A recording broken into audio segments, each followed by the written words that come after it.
जब जब होई धर्म की हानि, जब जब होई धर्म की हानि, बाढ़ई असुर अधम अभिमानी, बाढ़ई असुर अधम अभिमानी, तब तब प्रभु धरे विविध शरीरा, तब तब प्रभु विविध शरीरा, तब तब प्रभु धरे विविध शरीरा, तब तब प्रभु विविध शरीरा, हरहि कृपा निधि सजल पीरा, हरहि कृपा सजल पीरा।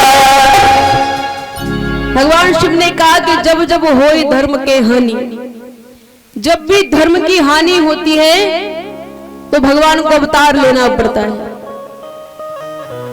लेकिन संत कहते हैं कि धर्म की कभी हानि नहीं होती। ऐसा जान पड़ता है कि धर्म की हानि हो रही है, लेकिन धर्म की कभी हानि नहीं होती। व्यवहारिक रूप में बताएं तो जब हम स्कूल में पढ़ते थे तो बच्चे खेल खेलते थे, कॉपी और पेन से एक लाइन बना देते थे खड़ी और कहते थे इसको बिना छुए छोटा करके बताओ। उसको छूना है नहीं और छोटा करना है, तो उसके बगल में जब बड़ी लाइन बन जाती थी तो वो अपने आप छोटी हो जाती थी। वो उसी जगह है, लेकिन लगा क्या कि छोटी हो गई। धर्म भी अपनी जगह पर रहता है, लेकिन धर्म के बराबर में अधर्म बढ़ जाता है तो लगता है धर्म की हानि हो रही है, जबकि धर्म की हानि नहीं होती। और जब धर्म के बराबर अधर्म बढ़ जाता है और जैसी अधर्म बढ़ा तब तब प्रभु धरे विविध शरीरा, तब भगवान निर्गुण से सगुण होता है। भगवान ने कहा 5 कारण बताने जा रहा हूं। पहला कारण है, भगवान के 2 द्वारपाल थे, जय विजय। श्राप लगा, 3 बार जाने से रोका, मुनि को श्राप दे दिया कि 3 बार जाने से रोका है, एक जन्म में नहीं 3 जन्म में तुम असुर बनोगे। जैसे श्राप मिला भगवान बाहर निकल कर आए, कहा प्रभु मैंने ही मना किया था कि कोई अंदर ना आ पाए और आपने मेरे द्वारपालों को श्राप दे दिया है। मुनि ने कहा श्राप तो दे दिया है, श्राप झूठा नहीं हो सकता, लेकिन हाँ इतना कहूंगा कि इन दोनों के उद्धार के लिए आपको अवतार लेना पड़ेगा, श्राप तो नहीं जा सकता। सतयुग में वो दोनों जय विजय हिरण्यकश्यप और हिरण्याक्ष बने, त्रेता में रावण और कुंभकर्ण बने और द्वापर में शिशुपाल और दंतवक्र बने। भगवान शिव ने कहा पार्वती ये पहला कारण है प्रभु के अवतार लेने का। दूसरा कारण है मैया अरे श्रीमन नारायण नारायण नारायण, श्रीमन नारायण नारायण नारायण, श्रीमन नारायण नारायण नारायण, भजमन नारायण नारायण, भजमन नारायण नारायण नारायण, नारायण नारायण नारायण। जो सारा दिन लगे रहते हैं नारायण नारायण, श्राप दे दिया नारायण को ही। प्रथम दिन बताया था अभिमान आया कि व्यक्ति का काम हो जाता है, चाहे कितना भी बड़ा भक्त बना रहे। नारद जी ने तपस्या की, कामदेव को परास्त कर दिया। अब आया अभिमान कि मैंने कामदेव को परास्त किया। अब हर जगह बताते फिर रहे हैं कि मैंने कामदेव को परास्त किया। पहुंचे विष्णु भगवान के पास। पहले जब नारद जी विष्णु भगवान के पास आ रहे थे तो विष्णु भगवान को तो पता चल गया कि मेरे भक्त के मन में अभिमान का अंकुर फूट गया है। माया की एक नगरी बनाई जिसमें एक राजा है, उसकी पुत्री का नाम है विश्वमोहिनी। स्वयंवर हो रहा है और कहा गया है कि जिसके भी गले में ये माला डाल देगी कन्या, उसी के साथ विवाह होगा। नारद जी को पता चला, अभिमान तो वैसे भी आ गया था। पहुंचे विष्णु भगवान के पास, विष्णु भगवान से बात भी अभिमान में कर रहे हैं। कहते हैं प्रभु आपकी कृपा से मैंने कामदेव को परास्त कर दिया। आपकी कृपा से भी कह रहे हैं और अभिमान में भी कह रहे हैं कि प्रभु आपकी कृपा से मैंने कामदेव को परास्त कर दिया। भगवान ने कहा कि अंकुर लग रहा है, बड़ा हो गया है। फूट तो गया ही था, बड़ा भी हो गया। नारद जी ने कहा प्रभु आपसे एक बात कहना चाहते हैं। भगवान ने कहा कहिए। बोले कि आप कुछ समय के लिए मुझे अपना रूप दे दीजिए। भगवान ने कहा रूप का क्या करोगे? तो बोले कि ऐसे ऐसे विवाह हो रहा है, वहां जाना है और विश्वमोहिनी जिसके गले में माला डाल देगी उसी के साथ विवाह होगा। भगवान ने कहा ठीक है जाइए, मैं अपना रूप दूंगा। पहुंच गए नारद जी। वहां शिव जी के दो गण बैठे थे। अब वो बार बार नारद जी को देख के कहे कितना सुंदर राजकुमार है, लगता है आज विश्वमोहिनी इसके ही गली में माला डालेगी। जैसी विश्वमोहिनी आई, नारद जी के पास में भी नहीं आई, बगल वाली लाइन में जाकर और एक राजकुमार को माला पहनाई। और वो राजकुमार था कौन? भगवान नारायण। नारद जी को लगा कि मैं इतना सुंदर बनकर आया हूँ, विष्णु भगवान का रूप मिला है और विश्वमोहिनी ने मेरे गले में माला नहीं डाली। पानी में जाकर जैसे ही देखा तो वानर का रूप, जैसे ही वानर का रूप देखा और जो घर बैठ के मजाक उड़ा रहे थे कि कितना सुंदर राजकुमार, श्राप दे दिया। बोले कि तुम दोनों ज्यादा हंस रहे थे, जाओ असुर बनोगे। जाकर क्रोध में आ रहे हैं नारद जी। रास्ते में आ ही रहे थे, भगवान ने विचार किया कि अभी लोहा गर्म है, कहीं ऐसा ना हो कि मेरे पास आते आते गर्म लोहा शांत हो जाए, और जब गर्म है तभी हथौड़ा मारना चाहिए। भगवान पहुंचे रथ पर, एक तरफ लक्ष्मी जी और एक तरफ विश्वमोहिनी। जैसे नारद जी के पास गए, भगवान ने पूछा नारद जी कहाँ जा रहे हैं? और नारद जी ने जैसी नजर उठाकर देखा, बोले अरे कन्या तो इनके पास है। इतना क्रोध आया नारद जी को कि बता नहीं सकते, आंखें लाल हो गई। नारद जी ने कहा कि मैं आपका स्वभाव पहले ही जानता था, पर कभी कुछ कहा नहीं। आपको दूसरे की खुशी बर्दाश्त नहीं होती है, आप स्वतंत्र हैं, आपके ऊपर तो कोई है नहीं रोक टोक करने वाला। मैंने आपको बताया इतनी सुंदर कन्या है, विश्वमोहिनी नाम है, और मुझे वानर का रूप देकर खुद पहुंच गए। आप कपटी हैं, कपटी। आप दूसरों का सुख देख नहीं पाते हैं, लेकिन आज आपने जो भी मेरे साथ किया है आपको उसका परिणाम मिलेगा। कभी आपको इस नारद के समान कोई मिला नहीं है। सब आपके हाथ जोड़कर चले जाते हैं तो आपको अभिमान आ गया है। बड़ा क्रोध किया। नारद जी ने कहा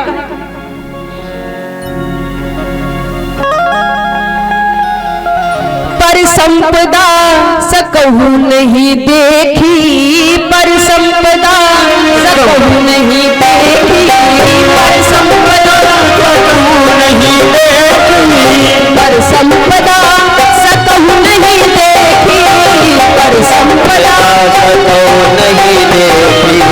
तुम्हारे ईर्षा कपट से थी, तुम्हारे ईर्षा कपट से परम स्वतंत्र ना सिर पर कोई, परम स्वतंत्र ना सिर पर कोई, बावही मन ही करो तुम सोई,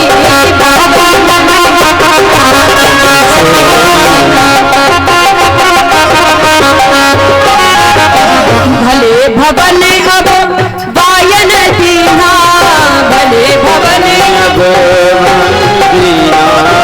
पावहु के भले आपन कीना, पावहु के भले आपन कीना।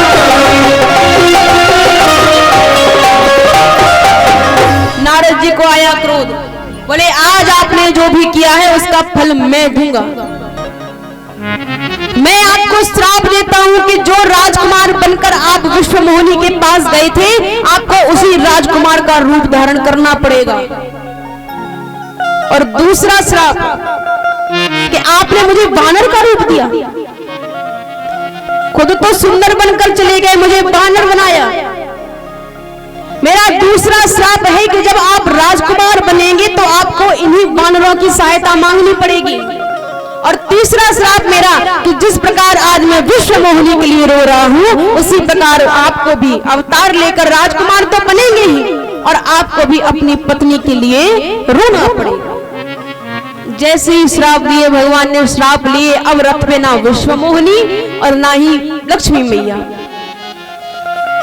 नारद जी को होश आया, अब लगे गिड़गिड़ाने, बोले प्रभु मैंने आपको श्राप दे दिया, मेरे सारे श्राप झूठे हो जाए।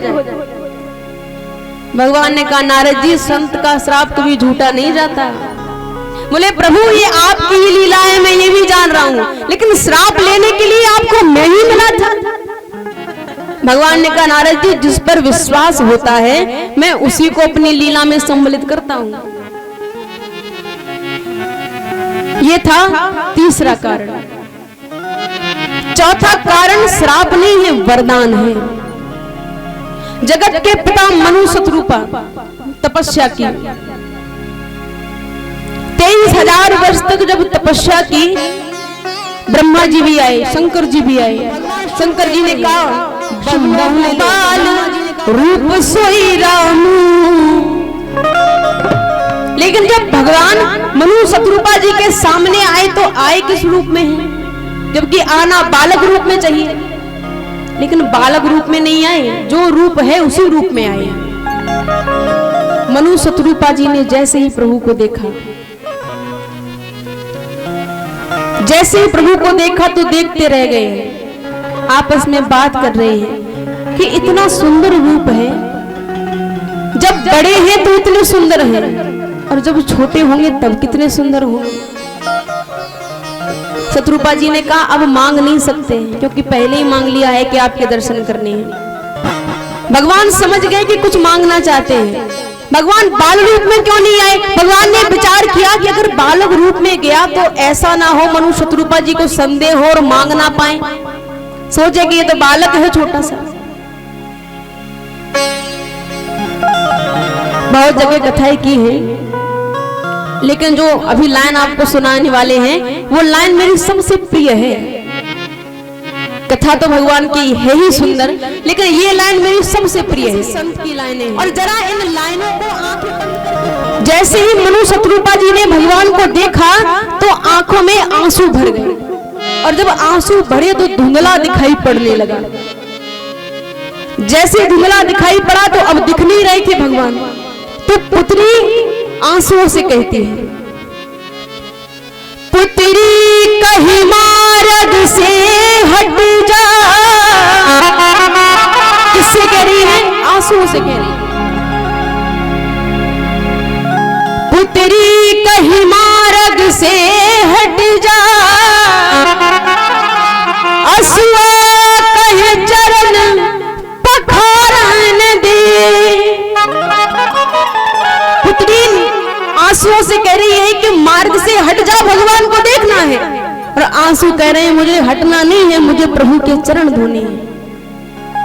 पल के कहने लगे कि तुम दोनों आपस में लड़ रहे हो, मैं बताता हूं। पल के कहे मूंद ले राघव को, पलकों ने कहा अगर तुम दोनों झगड़े तो मैं पल के बंद कर दूंगा, देख भी नहीं पाओगे, ना चरण धो पाओगे। पुत्री कहीं मार्ग से हट जा,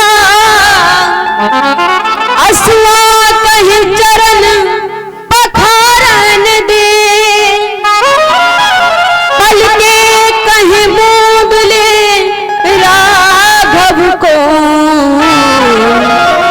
अखियां कहीं और निहारन दे।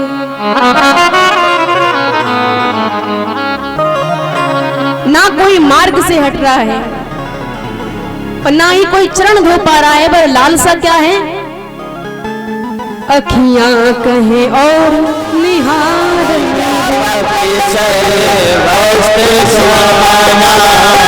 हरि व्यापक सर्वत्र समाना हरि व्यापक सर्वत्र समाना प्रेम के प्रगट हो मैं जाना प्रेम के प्रगट हो मैं जाना प्रेम को प्रगट हो ही मैं जाना प्रेम के प्रगट हो मैं जाना प्रेम को प्रगट हो ही मैं जाना प्रेम के प्रगट हो मैं जाना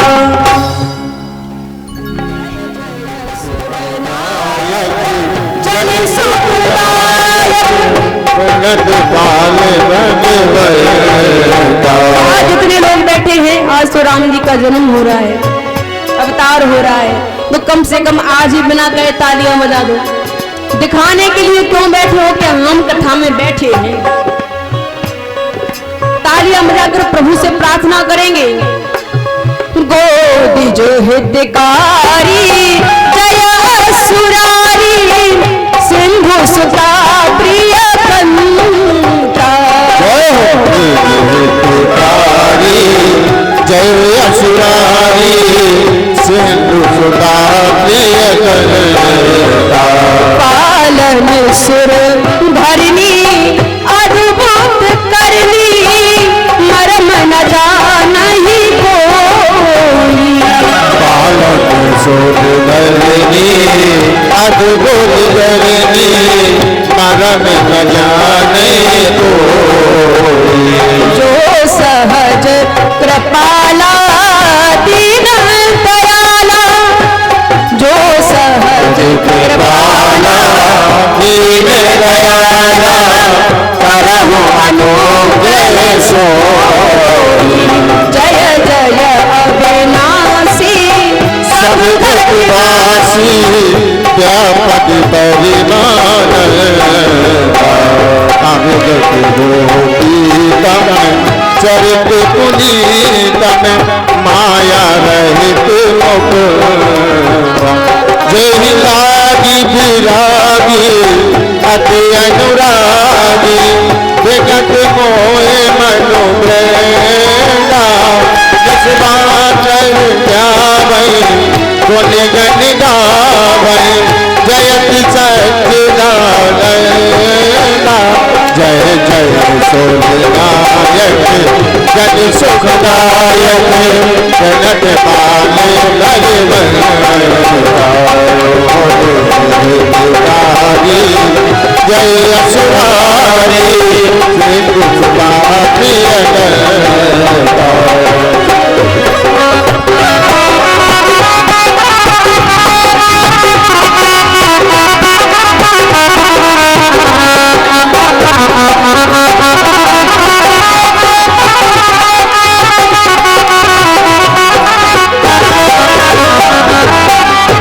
बोलिए प्रभु श्री रामचंद्र की जय हो थोड़ा और धीरे बोलिए प्रभु श्री रामचंद्र की जय हो थोड़ा और धीरे बोलिए शनिदेव महाराज की हाँ क्योंकि देखिए ये भक्ति की रसधारा है जब हम ये कहेंगे थोड़ा धीरे बोलिए तो आप लोग खुद ही समझ जाएंगे कि हमको तेज बोलना है बार बार तेज कहने से थोड़े ही बोल जाएंगे तो सभी लोग देखिए ये महाराज जी की बहुत बड़ी कृपा है शनि अनुष्ठान महायज्ञ जो आपके इस ग्राम में इस नगर के बिल्कुल पास ही चल रहा है और हम सभी लोग पूज्य देवी श्री के अमृत बेमानी से कथा रसपान कर रहे हैं अभी हमारे सबके समक्ष दिव्य झांकी का हम सभी लोग अवलोकन करेंगे हमारे ब्रजेश महाराज बड़े ही तन्मयता से श्रद्धा से विश्वास से यहाँ पर दिव्य दरबार झांकियों का सजाएंगे जहां पर हमारे रघुकुल शिरोमणि राम जी यहाँ पर खेलेंगे उस दिव्य झांकी का हम सभी लोग दर्शन करेंगे क्योंकि ये धर्म नगरी है और बार बार बताने की जरूरत नहीं है क्योंकि सभी लोग यहाँ पर जितने भी बैठे हैं सभी लोग प्रकांड विद्वान बैठे हैं ऐसा नहीं है क्योंकि 2 साल से तो हम और देवी जी निरंतर कथा में प्रयासरत हैं और प्रभु की कृपा से सेवा मिल रही है, चल रहे हैं। लेकिन तीसरे दिन का यह परिणाम होता है कि जहां पर देवी जी कथा कहें और दीपक महाराज मन संचालकी करें तो तीसरे दिन पंडाल कभी खाली नहीं रहा है। ये विश्वास मानिए, क्योंकि व्यास मन से झूठ नहीं बोल रहा हूं। यहाँ के भक्तों को या तो कथा पसंद नहीं आ रही, या देवी जी पसंद नहीं आ रही, या महाराज जी पसंद नहीं आ रहा है, या हम लोग पसंद नहीं आ रहे। तो इस वजह से वह हमको पता ही नहीं चल रहा है कि हम लोग कितनी भी मेहनत करें, लेकिन ये पंडाल इतना भव्य पंडाल जो यहाँ पर व्यवस्था की है, ना तो ये दिन में भरता है और ना ये रात में भरता है। तो हम इसको क्या समझें। और फिर यहाँ देखिए, ये मानस की कथा है और कहते हैं मानस की कथा वर्ण से प्रारंभ होती है और मानवा पे जाके ब्राह्म होती है। यहाँ पर कोई वर्ण भेद नहीं है, ये प्रत्येक मानव वर्ण की कथा है। और जहाँ पर इतनी सुंदर कथा और इतनी सुंदर भव्य व्यवस्था है तो भक्तों को खचा आना चाहिए। ये हम सभी लोगों को विश्वास की ही तो कमी है। हो सकता है कि प्रभु पर विश्वास नहीं है, तो इस वजह से बोले कौन जाए, बोले इतने दूर कथा है, बोले महाराज मन तो खूब हो रहा हुआ है बिल्कुल, लेकिन महाराज 2 किलोमीटर है जालौन से 2 किलोमीटर। तो हमने कही अब 2 किलोमीटर तो है, लेकिन भक्त यहाँ पर बैठे हैं। आपने कल की कथा देवी जी के मुख से सुनी होगी। महाराज जी बैठे हमारे सिहारी वाले विद्वान, प्रकांड विद्वान है। क्योंकि एक बार त्रेता युग माही शंभु गए कुंभज ऋषि पाई। अच्छे ईमानदारी की बात बताना, हिमालय पर्वत कैलाश पर्वत से और कुंभज ऋषि यानी कि अगस्त मुनि जी कहाँ थे? दक्षिण में थे। तो शंकर भगवान और माता सती चलकर पहुंचे थे कुंभज ऋषि के पास कथा सुनने के लिए, क्योंकि ये राम कथा है, यहाँ तो चलना पड़ता है तभी यह राम कथा सुलभ हो पाती है। घर बैठे कथा सुलभ नहीं हो सकती हम सभी को। तो हमारे अंदर विश्वास की कमी है। हम लोग अपने आप को भगवान से भी बड़ा मानने लगे, क्योंकि जहां पर शंकर भगवान जा सकते हैं कुंभज ऋषि के पास कथा सुनने के लिए, तो हम लोग तो एक मानव मात्र प्राणी है। और यह जीवन का कल्याण तभी हो सकता है जब हम सभी लोग इस कथा में तन मन और धन से, जो भी अपने पास श्रद्धा भाव हो, पत्रम पुष्पम फलम तो यमयो भक्त प्रदक्षिणी, क्योंकि ये तो भाव की कथा है। और ऐसा नहीं है, क्योंकि प्रभु ने शनिदेव महाराज ने यह कथा और इतनी जो यज्ञ की व्यवस्था की है आगे भी कर देंगे, क्योंकि जहाँ पर कृपा राम की हुई तहाँ पर कृपा करे सब कोई। लेकिन हमारा सबका धर्म यही बनता है कि जो कार्य इतना आनंददायक कार्य जो हमारा चल रहा है, इसको और सफल बनाए और आनंद से कथा सुने। और यह पंडाल भरना चाहिए। ऐसा नहीं है कि इतनी बड़ी व्यवस्था है, टेंट वाले को बिल्कुल फ्री में 1 लाख रुपया ले जाए। आप समझो, जो अंदर गिनेगा तो अंदर आप ध्यान रखिए, टेंट वाले साउंड वाले सभी लोग ले जाए रुपया। तो कम से कम इनके रुपये तो वसूल करो। और ये रुपया तभी वसूल होंगे जब हम लोगों में एक विश्वास होना चाहिए। क्योंकि कहते हैं प्रारब्ध का लिखा तो व्यक्ति को भोगना पड़ता है। ऐसा नहीं है बोले महाराज हमको कष्ट है और हम इस वजह से नहीं आ पर, वो आपके प्रारब्ध में लिखा है। एक गीता में श्लोक आता है महाराज जी, न क्षीयते कर्मा जन्म को क्षतिरपि अवश्यम में भोक्तव्यम कृतम कर्म शुभाशुभम। क्योंकि जो जैसा करेगा उसको प्रारब्ध से भोगना तो पड़ेगा, चाहे 1 जन्म नहीं लेकिन 1000 जन्म ले ले। लेकिन यही मानस में कहा है, सुंदरकांड सभी लोग पढ़ते हैं कि सन्मुख हो जीव मोह जब ही और जन्म को अविनाशी तभी। आप सन्मुख तो आइए प्रभु के दरबार, लेकिन हमारे अंदर विश्वास नहीं है, हम सन्मुख हो नहीं गए, इसलिए हम परेशान हैं। महाराज जी ने यज्ञ की व्यवस्था की है, आधे लोग ईर्ष्यावान बैठे हैं, बोले नहीं हमको बुलाया नहीं है, हम नहीं जाएंगे। अरे कथा में और जहाँ भी ऐसे धार्मिक आयोजन होते हैं वहाँ द्वेष नहीं होता है, वो तो पाप की है, उनको तो पाप लगता है। ईमानदारी की बात है। ये व्यास मंच से हम वो बात बोलेंगे क्योंकि ये विद्वानों की नगरी है, ऐसा नहीं है क्योंकि महाराज जी के साथ हमारा दरबार होता है। महाराज जी कान पकड़ के कहेंगे कि बेटा तुम ये गलत बोल रहे हो, गलत नहीं बोलेंगे, ये सत्यता है। हम जहाँ भी हम यहाँ से लेके बांदा और बांदा अब तो 4 प्रदेशों में कथा चल रही है। ऐसा नहीं है, झूठ नहीं बोलेंगे। जो एफबी से जुड़े हैं, जालौन के भी कई भक्त जुड़े हैं, आप देख लेना कि जहां पर हम लोग कथा करते हैं वहां पूरी तन्मयता से, हृदय से और विश्वास से, बिल्कुल मेहनत से करते हैं, क्योंकि हमको धनवान नहीं बनना। ये व्यासपीठ में बैठा हूं, प्रभु इतना दीजिए कि बस संत भूखे ना जाए, अतिथि भूखे ना जाए, और करोड़पति नहीं बनना है। लेकिन अगर राम कथा कहेंगे तो पूर्ण विश्वास से, पूर्ण ईमानदारी से कि हमारे भक्तों को कुछ मिले, ऐसा नहीं है, क्योंकि अपने लिए तो दुनिया जी रही है, न दूसरों के लिए जी कर देखें तो परमात्मा की विशेष कृपा होगी। तो हम हमारा सिर्फ बताने का यही है, हम ऐसा नहीं है कि हम आपसे कुछ ये कह रहे हैं कि आप ये करो वो करो, कुछ ना करो। आप तो सिर्फ कथा में आकर बैठो और एक संकल्प लेके बैठो। ये विश्वास है कि आप एक संकल्प बांध बैठकर और अगर कथा श्रवण करेंगे यहाँ पर तो आप जो मांगेंगे प्रभु आपको वो देंगे, ये विश्वास है। ये आपको भले न हो लेकिन हमको विश्वास है, क्योंकि परमात्मा क्योंकि कहते हैं विश्वास हम फलदायक, विश्वास से ही परमात्मा मिलती है। ये भक्ति की रसधारा है और यहाँ पर हम सभी लोगों को आना चाहिए। निरंतर दिन में भी अलाउंस होता है, रात में भी अलाउंस होता है, लेकिन भक्तों का बिल्कुल उत्साह नजर नहीं आता है। वो तो धन्य हमारी माता बहने, हमने कल हाथ जोड़ के कहा था कि अम्मा कॉल धरा धरा के 2-3 लोगों को पड़ोसियों के इनको लगा लिया, ठीक।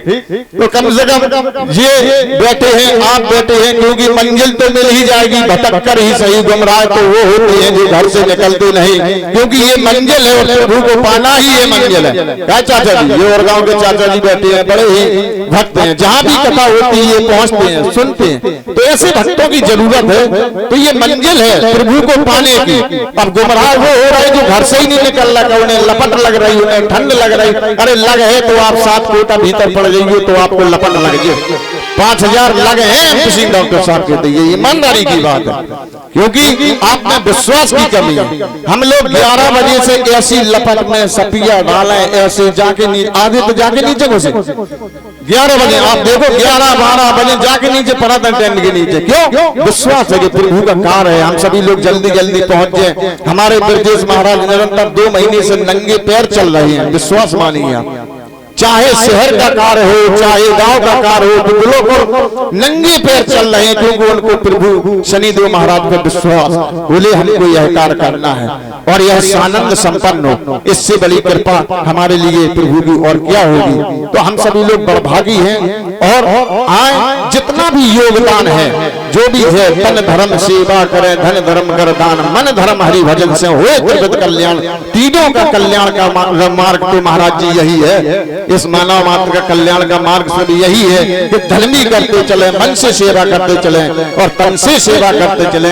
ज्यादा समय नहीं लेंगे और सीधे सीधे कथा में प्रवेश करते हैं और भक्त झांकी के साथ अभी आप सभी लोग बधाइयां का आनंद लेंगे। हमारी माता बहने खूब नृत्य करेंगे, आनंद में हमारे भाई बंधु सभी लोग आनंद बधाइयां लूटी भी जाएंगी, लुटाई भी जाएंगी, क्योंकि यहाँ पर आनंद ही नहीं परमानंद भी उमड़ने वाला है कुछ ही समय में। बोलिए सियावर रामचंद्र की, यज्ञ भगवान की, शनिदेव महाराज की जय। जय श्री सीताराम। अरे राम जैसा नगीना नहीं, सारे जग की बदरिया में राम जैसा नगीना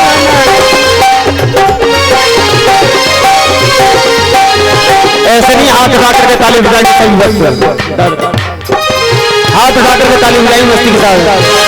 राम जैसा नगीना नहीं, सारी जग की बदरिया में राम जैसा नगीना नहीं, सारी जग की बदरिया में। अरे नील मणि ही चढ़ाऊंगी, थोड़ी आवाज बढ़ा दो भैया, देखते भी ओ भैया। नील मणि ही जड़ाऊंगी अपनी मन की दरिया में।